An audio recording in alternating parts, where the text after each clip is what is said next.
Bismillahirrahmanirrahim. Assalamualaikum warahmatullahi wabarakatuh. Alhamdulillah, bagaimana kabar anak-anak sekalian? Semoga kalian dalam keadaan sehat walafiat dan selalu dalam lindungan Allah SWT. Amin.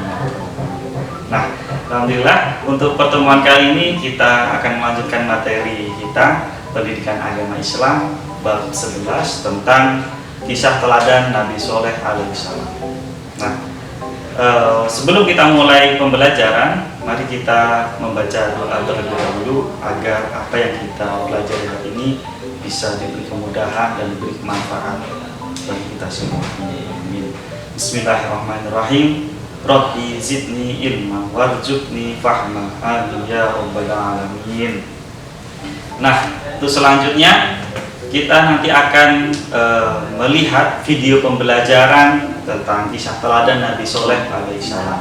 Nah, nanti kalian silakan memperhatikan video pembelajaran tentang kisah teladan Nabi Soleh. Ya, silakan diperhatikan dan ambil hikmah dari kisah teladan Nabi Soleh. Kisah Nabi Soleh alaihi salam.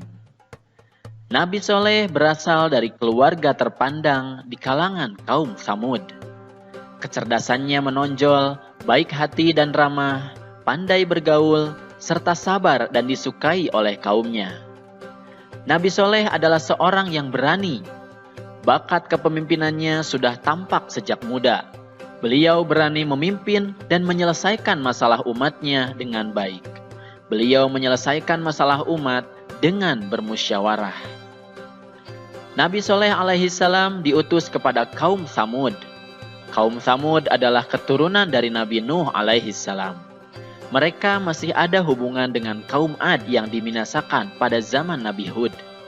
Oleh karenanya, tidak aneh jika kaum Tsamud memiliki kecerdasan yang luar biasa seperti kaum Ad, terutama dalam bidang arsitektur, peternakan, pertanian, dan perkebunan. Pada awalnya, kaum Tsamud beriman kepada Allah Subhanahu wa Ta'ala karena belajar dari kaum Ad yang dibinasakan karena tidak taat kepada Rasulnya. Akan tetapi, setelah beratus-ratus tahun kemudian, mereka disesatkan oleh setan dan mulai menyembah patung berhala. Allah Subhanahu wa Ta'ala pun tidak membiarkan manusia berlarut dalam kesesatan.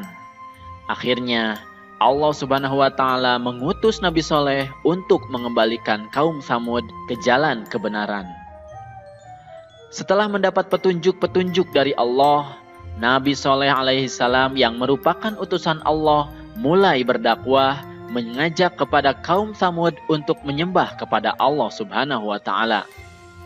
Akan tetapi, sebagian besar kaum Tsamud menolak ajakan Nabi Soleh untuk kembali ke jalan Allah dengan alasan bahwa sesembahan mereka adalah sesembahan nenek moyangnya.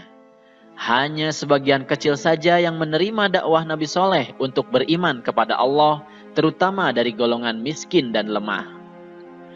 Para pemuda kaum Tsamud pun marah. Mereka tidak ingin kaum Tsamud mengikuti dakwah Nabi Soleh. Mereka menginginkan mereka tetap menyembah berhala.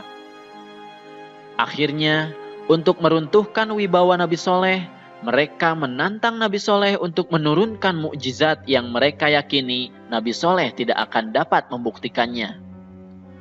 Nabi Soleh pun menuruti permintaan mereka dengan syarat bahwa mereka harus beriman kepada Allah. Lalu mereka pun pergi ke atas gunung. Dengan penuh pengharapan, Nabi Soleh alaihissalam berdoa kepada Allah Subhanahu wa Ta'ala untuk menurunkan mukjizat. Akhirnya, Allah Subhanahu wa Ta'ala pun mengabulkan doanya Nabi Soleh. Allah mengeluarkan unta dari dalam batu. Unta itu besar, gemuk, berbulu tebal, serta hamil 10 bulan. Kaum Tsamud pun terkejut akan mukjizat Nabi Soleh alaihissalam. Mereka memang ahli memahat, tapi mereka kagum bahwa unta yang sangat indah ini adalah asli, bukanlah sebuah pahatan. Lalu Nabi Soleh pun memerintahkan kepada kaum Tsamud untuk menjaga unta ini. Jika tidak, maka nantinya azab Allah akan datang. Nabi Soleh pun meminta kaum Tsamud untuk mengutamakan unta itu dalam memberi makan dan minum. Unta itu pun bebas berkeliaran di tengah-tengah kaum Samud. Pada saat unta itu hendak minum di sumber mata air, semua ternak menyingkir seolah-olah mempersilahkan unta tersebut untuk minum. Air susu unta itu pun cukup untuk memberi makan orang-orang setiap hari. Mereka boleh memerahnya, tapi tidak boleh mengganggunya. Akan tetapi, mukjizat Nabi Soleh ini tidak menjadikan para pemuda kaum Samud beriman. Meskipun hal tersebut membuat Nabi Soleh semakin disegani dan semakin bertambah orang yang beriman, mereka tetap berpegang pada sesembahan nenek moyangnya. Akhirnya, para pemuda pun mengadakan pertemuan untuk menghentikan dakwah Nabi Soleh alaihi salam, dan mereka pun sepakat untuk membunuh unta tersebut. Lalu mereka mengutus para penjahat yang kejam untuk membunuh unta tersebut. Setelah itu, mereka mengumumkan bahwa unta Nabi Soleh telah mati, berharap kaum Samud yang telah beriman kembali ke agama nenek moyangnya. Akan tetapi, kaum Samud justru bersedih karena tidak bisa meminum susu unta tersebut dan takut azab Allah akan datang. Para pemuda pun datang kepada Nabi Soleh dengan angkuhnya. Mereka menantang Nabi Soleh untuk mendatangkan azab yang dijanjikan. Akan tetapi, Nabi Soleh memberinya waktu selama 3 hari untuk bersenang-senang, menikmati hidup, karena setelah itu azab Allah pasti akan datang. Nabi Soleh memberi waktu 3 hari agar memberi kesempatan supaya mereka menyesali perbuatannya. Akan tetapi, orang-orang kafir itu justru menunggu-nunggu azab apa yang akan terjadi sambil gelisah karena takut azab tersebut benar-benar datang. Akhirnya, para pemuda pun sepakat untuk membunuh Nabi Soleh alaihi salam agar azab itu tidak jadi datang.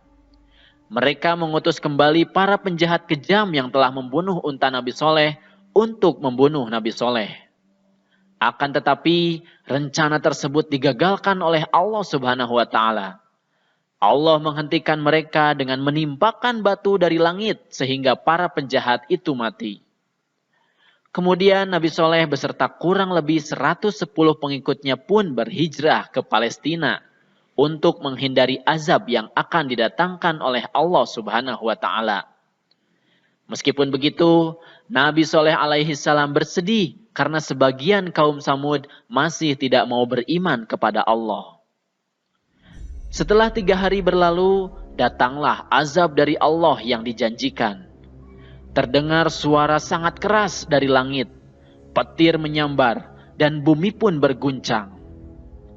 Akhirnya, kaum Samud yang kafir pun mati dengan mengenaskan. Bangunan-bangunan yang telah didirikan ambruk, maka binasalah kaum Samud tersebut. Sampai saat ini, kita masih bisa melihat bangunan-bangunan yang didirikan kaum Samud tersebut berada di Saudi Arabia. Nah adik-adik, itulah kisah keteladanan Nabi Soleh alaihi salam. Dari kisah tersebut, ada beberapa hal yang harus kita perhatikan. Yang pertama, kita harus taat kepada Allah Subhanahu wa Ta'ala dan Rasul-Nya. Jika kita tidak taat kepada Allah dan Rasul-Nya, maka bersiap-siaplah azab akan didatangkan kepada kita. Na'udzubillahi min dzalik. Kemudian yang kedua, kita harus beramar ma'ruf nahi mungkar, atau menyuruh kepada kebaikan dan mencegah kepada kemungkaran.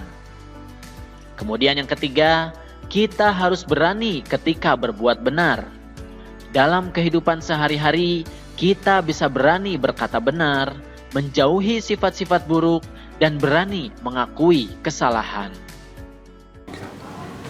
Alhamdulillah, kita sudah selesai menyimak cerita kisah teladan Nabi Soleh alaihissalam. Semoga apa yang sudah kita simak barusan tentang kisah teladan Nabi Soleh bisa memberikan hikmah dan manfaat untuk kehidupan kita. Sebelum kita akhiri, mari kita membaca doa hamdalah dan doa kafaratul majelis. Alhamdulillahirabbil alamin. Subhanakallahumma wa bihamdika asyhadu an la ilaha illa anta astaghfiruka wa atubu ilaik. Pak Firman akhiri, wassalamualaikum warahmatullahi wabarakatuh.